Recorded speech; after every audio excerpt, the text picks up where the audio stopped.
Portanto, nós temos que garantir que o monopólio da força pertença ao Estado.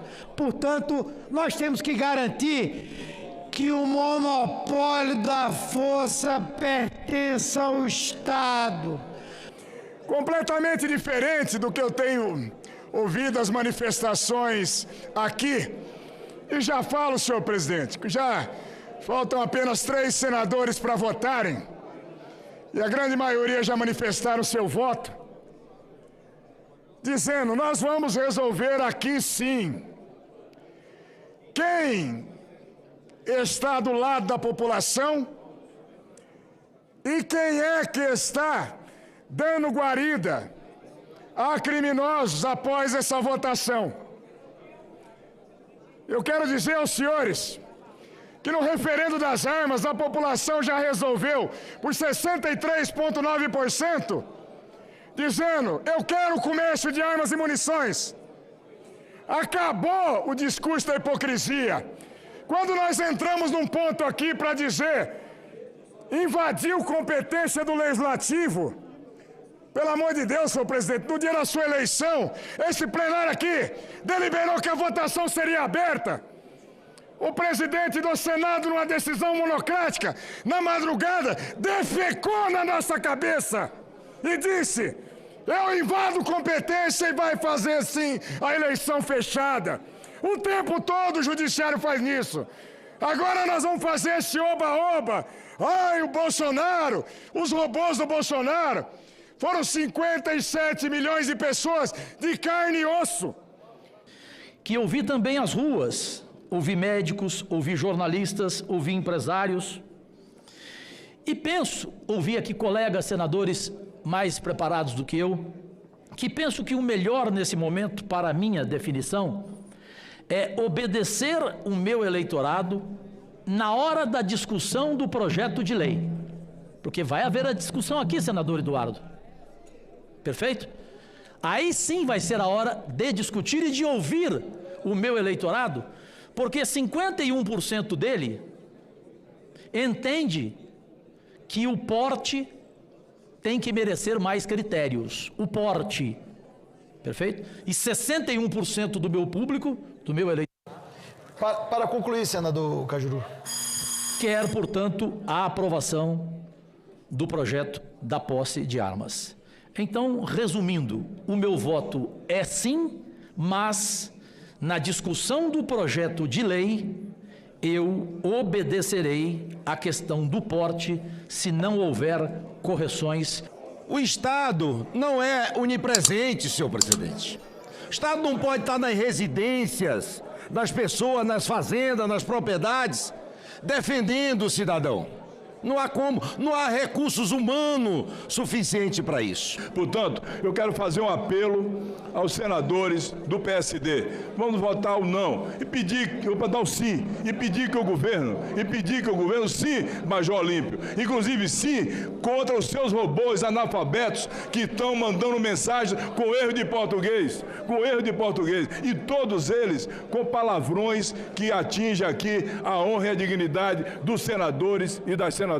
Votar sim para derrubar o decreto do senhor presidente da República, equivocado no momento em que ele deveria unir a nação, harmonizar a vida do povo brasileiro. Ele estimula a guerra, a violência contra nós todos. Essa casa tem que ter altivez, senhor presidente.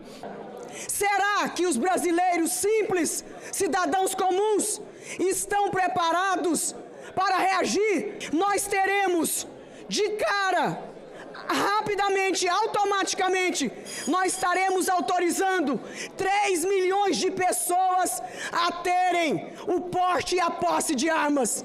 Eu estou falando dos advogados, dos políticos de todo o Brasil. 21 de abril, às 2 da manhã, chegou a notícia que os bandidos tinham matado a minha filha. Eu fiquei 4 horas no chuveiro, tendo e tomando um banho. Essa notícia é mentirosa, não é verdadeira. Quando eu saí, a minha filha estava morta. O que aconteceu com isso aí? Mataram a minha filha Michele. Aqui são 81 senadores, 81. Tem um caso concreto de bandido que matou uma pessoa que não estava armada. Ela não tinha um canivete dentro do carro. Aí eu fico pensando, eu era contra. Será se eu não tivesse treinado a minha Michele com uma arma, dado os cursos para ela, hoje ela estava morta? Será? Tenho certeza que não estava, Kátia. Certeza que não estava. Que é possível que o detentor da arma seja morto com a própria arma que ele carregava na cintura. Esse regramento permite que você tenha arma em sua casa e eu jamais quererei ter uma na minha, sob sempre a preocupação de um filho numa brincadeira acabar acontecendo uma tragédia na minha casa. Nós temos hoje, durante 16 anos de Estatuto do Desarmamento, eu fui perguntar às autoridades da Polícia Federal, fui perguntar ao Ministério da Justiça, qual é a estatística de pessoas que receberam o porte e a posse e se envolveram em crimes. Simplesmente tentaram, chegaram a duas situações, em 16 anos, duas situações. Uma com a esposa daquele empresário da IOC, não sei se eu não me engano, né, que até esquartejou, e uma outra que eu não estou me recordando agora, mas foram duas situações de pessoas que tinham porte e posse e usaram a arma para o crime. Agora, durante 16 anos, o número de pessoas com porte e posse que não se envolveram em crime é muito grande. Então, parem de achar que a pessoa armada, é o cidadão que segue a lei, que obedece à lei, que teme a lei, vai ser um criminoso. Um delegado da Polícia Federal olha para você e diz se você pode ou não comprar uma arma, pode ou não dizer se você tem efetiva necessidade ou não, senador Dardo Braga. Se um delegado da Polícia Federal pode, por que um superintendente da PF não pode? Por que o ministro da Justiça não pode? Por que o presidente da República não pode, num decreto, trazendo transparência e objetividade? Não pode. É óbvio que ele pode. Nós nos colocamos contra o decreto do presidente e a favor da vida. Por isso, a gente vota sim contra a necropolítica, a política da morte, a política do agrotóxico desregulado, a política do trânsito desregulado. Ou seja, entrou com um requerimento, tem a sua posse de arma, tem o seu porte de arma. Eu pergunto sinceramente às senhoras e aos senhores senadores, será que é essa? Será que o povo brasileiro, o cidadão, elegeu o atual presidente da República achando que ele resolveria o problema da segurança pública assim? Ou será que elegeu para resolver o problema da segurança pública ampliando a capacitação de policiais, colocando polícia na rua para combater a criminalidade, melhorando a remuneração das polícias, investindo em inteligência? Eu acho que foi a segunda hipótese. Sustando os decretos do presidente Bolsonaro, quem tem arma hoje, com base nos decretos anteriores, como ficam? Chamo a atenção dos senhores. Sustando os decretos do presidente Bolsonaro hoje, como ficam aqueles que têm armas legalmente com base nos decretos anteriores? Terão que devolver suas armas? Se pegos pela polícia, serão enquadrados por porte ou posse ilegal de armas? Olha o que o Senado Federal está fazendo. Ao invés de se investir naqueles que possuem competência constitucional para a defesa da sociedade, que deve receber treinamento e equipamento adequados, o governo opta por dar uma arma ao cidadão comum, na ilusão de que isso diminuirá a violência no Brasil. Outro aspecto, senhor presidente, que deveria ser prioritário para o governo, especialmente para o combate à criminalidade, é o investimento na educação. Senhor presidente, temos convicção de que destinar mais recursos para a educação é o caminho certo para a redução de taxas de violência no país. Mais arma na mão da população será um instrumento forte para chamar mais violência para a sociedade brasileira.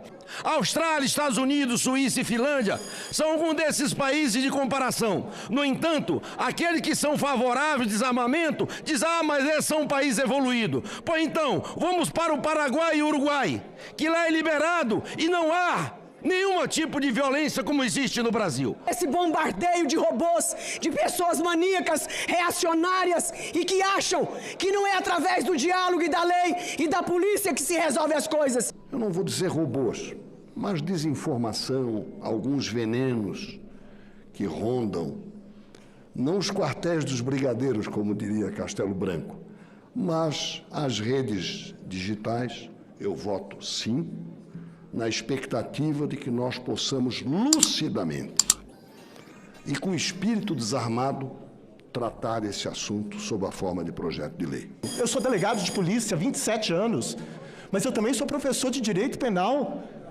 Esse decreto é uma afronta. É uma afronta ao Estado Democrático de Direito. É uma afronta à espinha dorsal de uma democracia, que é a Constituição Federal. Porque é a Constituição Federal, ela que rege tudo. Está andando armado e excitando a população a se armar. Nem eu, nem o presidente da CNBB defende esta ideia. Nós recebemos hoje, o senhor presidente recebeu hoje, no gabinete da presidência do Senado, o presidente da CNBB, Dom Volmor de Oliveira Azevedo, que é arcebispo de Belo Horizonte. A Igreja Católica, por inteiro, diz: não será armando a população que nós encontraremos a segurança pública. Porque é uma questão da nossa convivência pacífica. Porque é uma questão da nossa convivência pacífica.